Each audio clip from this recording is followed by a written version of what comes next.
এই শোনো না, যেদিনকার আমি বড় হয়ে যাবো না, তোমাকে একটা সোনার খাট কিনে দেবো।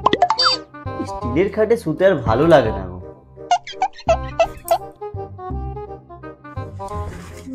জামাগুলো কেচে এই সুনিতা, যেদিনকার আমি বড় হয়ে যাবো না, তোমাকে দুটো ওয়াশিং মেশিন কিনে দেবো।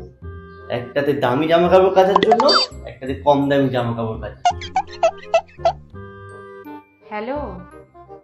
হ্যাঁ মা, না মা আজকে অফিসে যাইনি। ওই প্রত্যেকদিন বাসে ট্রামে করে ঝুলতে ঝুলতে আমার আর ভালো লাগে না অফিসে যেতে।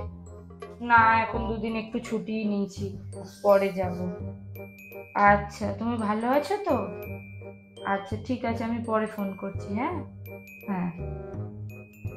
এই শোনো না, যেদিনকার আমি বড় হয়ে যাবো না, তোমাকে দুটো এরোপ্লেন কিনে দেবো। তুমি একটা প্লেন দিয়ে যাবে অফিসে, আর একটা প্লেন দিয়ে আসবে বাড়ি। এই কি ব্যাপারটা বলো তো? তুমি এত তেল মাখাচ্ছ কেন? কদিনের জন্য যাচ্ছ বন্ধুদের সাথে ঘুরতে? দুদিনের জন্য। কোথায়? দীঘায় যাবো, পার্টি হবে, সব বন্ধুরা মিলে অনেক রিকোয়েস্ট করছে না, তাই। যাচ্ছ যাও না, আমাকে অত তেল মারার কি আছে? অসহ্য লোক একটা। যাও গিয়ে ফুর্তি করে এসো।